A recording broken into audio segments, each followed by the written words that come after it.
Halo teman-teman, selamat berjumpa kembali. Kami dari kelompok 14 akan memaparkan materi tentang terapi gen. Selamat mendengarkan. Bagaimana gen bekerja? Banyak penyakit manusia disebabkan oleh gen yang rusak dan gen yang berfungsi secara tidak benar. Dalam DNA sudah disediakan tempat untuk produksi protein. DNA memiliki fungsi yang sama dengan RNA genetik, yaitu sebagai pembawa keterangan genetik. Panjang pendeknya mRNA berhubungan dengan panjang pendeknya rantai polipeptida yang akan disusun. Cacat atau mutasi gen spesifik dapat mengakibatkan berkurangnya atau tidak kemampuan untuk menghasilkan protein fungsional atau produksi protein dengan fungsi yang berubah. Transfer gen menggunakan pembawa yang disebut adenon relatif virus atau AAV yang dapat menargetkan sel-sel spesifik untuk memperbaiki penyakit yang menyebabkan fungsi protein yang tidak tepat. Begitu berada dalam sel target, pembawa dapat memberikan salinan gen yang mengoreksi fungsi protein yang rusak atau hilang untuk pencapaian bahan genetik yang berat diganti dengan gen terapeutik untuk pengembalian fungsi alami kulit protein yang terganggu yang disebut kapsid. Kapsid membungkus bahan genetik dan membantu pengiriman target ke sel-sel tertentu. Sekali dalam sel target, kapsid dilepaskan di dalam nukleus untuk melepaskan bahan genetiknya. Bahan genetik tidak berintegrasi ke dalam sel-sel yang memiliki DNA, melainkan bergabung dan menyatu dalam kromosom. Episom tidak diturunkan ke generasi sel yang di masa depan. Dengan demikian memastikan bahwa efek transfer gen yang tidak diturunkan pada penggunaan mesin alami tubuh. Ini memungkinkan produksi molekul terapeutik yang stabil dalam jangka panjang. Sistem pengiriman berbasis AAV dapat diberikan melalui infus atau injeksi langsung ke dalam jaringan target. AAV ini adalah pembawa ideal untuk transfer gen karena tidak menyebabkan penyakit dan mampu mempengaruhi sel yang membelah maupun yang tidak membelah. Komponen berbeda dari transfer gen berbasis AAV dapat diaktifkan untuk mengatasi target terapi dan penyakit yang berbeda, dan beberapa studi uji klinis telah menunjukkan bahwa ada aktivitas dalam model penyakit yang berbeda. Pemindahan gen menawarkan potensi penyembuhan jangka panjang dan potensial bagi pasien dengan penyakit genetik atau penyakit yang didapat dengan berbagai fungsi protein yang rusak atau hilang. Dengan suatu pemberian, Punakur berkomitmen untuk mengembangkan terapi gen, pengobatan tunggal inovatif dan hemat biaya dengan hasil berpotensi menyembuhkan.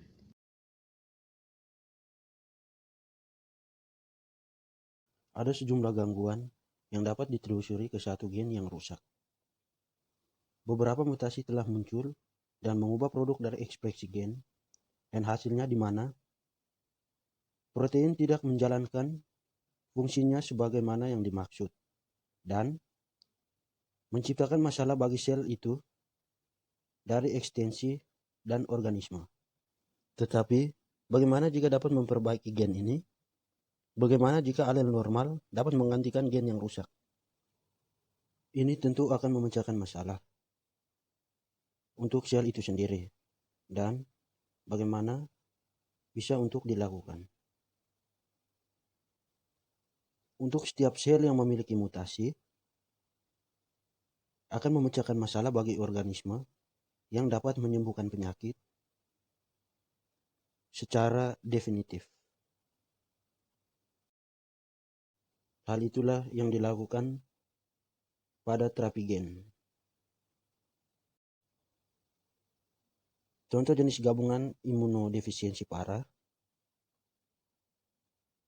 yang menyebabkan sel sum tulang untuk tidak menghasilkan enzim vital yang masalah yang berasal dari gen tunggal.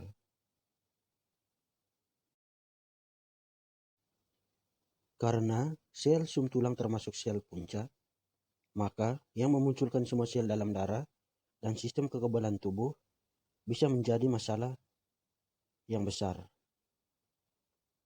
Solusi untuk ini adalah sebagai berikut. Kita dapat mensintesis versi RNA dari olel normal untuk gen yang diinginkan dan menyisipkan menjadi retrovirus.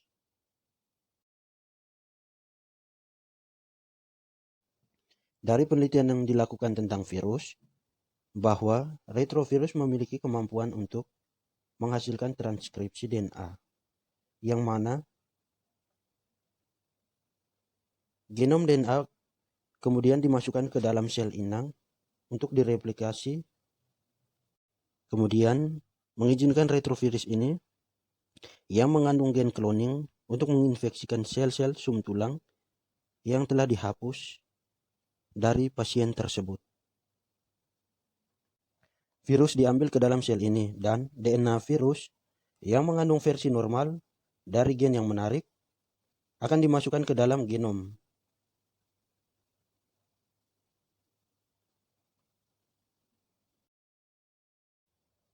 Sel-sel rekombinan ini kemudian disuntikan kembali ke dalam sumsum tulang pasien. Dan seperti ini terus, membelah selama periode waktu yang panjang, seperti yang dilakukan oleh sel-sel sum tulang. Lebih banyak dan lebih banyak sel memiliki kapasitas untuk memproduksi enzim vital, dan gangguan ini akan berkurang. Jadi, seperti yang baru saja kita bahas, bahwa terapi gen dapat melibatkan atau memasukkan alel normal ke dalam genom untuk mengimbangi aktivitas yang bermutasi. Ini juga melibatkan atau memasukkan gen yang sepenuhnya baru ke dalam satu organisme. Bahkan bisa melibatkan inaktivasi atau merobohkan gen bermulasi sehingga akan terjadi. Selain itu juga, DNA tidak selalu disampaikan oleh virus itu sendiri. Ada teknik yang melibatkan pengenalan gen asing ke dalam sel secara elektroporasi. Disinilah medan listrik yang digunakan untuk meningkatkan permobilitas membran sel sehingga DNA dapat melewati lubang sementara yang kecil. DNA dapat disuntikan dengan jarum yang sangat tipis. Ada beberapa komplikasi dengan terapi gen, sebagian besar karena ketidakpastian yang terkait dengan tempat penyisipan vektor. Retroviral akan terjadi pada genom, juga sulit mengendalikan cara gen baru ini untuk diekspresikan. Ada beberapa komplikasi dengan terapi gen sebagai besar karena ketidakpastian yang terkait dengan tempat penyisipan faktor retroval akan terjadi pada genom. Juga sulit untuk mengendalikan cara gen baru ini diekspresikan. Namun masih ada alasan untuk optimisme. Hati-hati karena sejumlah genetik sangat serius. Penyakit telah diobati dengan keberhasilan yang signifikan dan ini adalah bidang studi yang sedang berlangsung. Ada beberapa yang menyebutkan masalah etika dengan praktik semacam ini sebagai tambahan tentang teknis yang jelas. Apakah pantas untuk memodifikasi genom manusia yang hidup? Perlu dicatat bahwa ini telah dilakukan melalui donor darah dan organ transplantasi. Keduanya memperkenalkan sel-sel hidup dengan DNA asing ke dalam tubuh seseorang. Apakah terapi gen benar-benar berbeda? Tentu saja, orang bisa berpendapat bahwa itu adalah lereng yang licin. Apakah teknologi ini akan digunakan untuk merekayasa manusia secara genetis? Dan jika demikian sesuai dengan apa pedoman? Jenis pemikiran ini dapat mengarah pada praktik eugenetik di mana upaya dilakukan untuk mengendalikan genom suatu populasi. Ini telah menjadi bencana di masa lalu dan dibawa pengaruh politik yang salah bisa menjadi bencana di masa depan. Terapi seperti ini halnya bahaya yang ditimbulkan oleh mobil, pesawat terbang, dan internet. Kita harus melakukannya. Menyeimbangkan semangat untuk kemajuan dengan sehat, sangat hati-hati. Yang paling penting sementara konsep-konsep tertentu